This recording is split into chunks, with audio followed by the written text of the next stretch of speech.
واذكرن ما يتلى في بيوتكن من آيات الله والحكمة إن الله كان لطيفا خبيرا.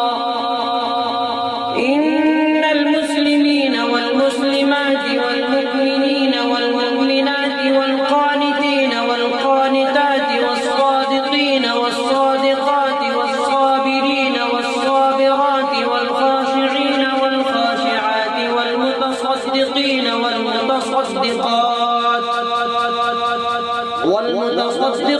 والمتصدقات والصائمين والصائمات والحافظين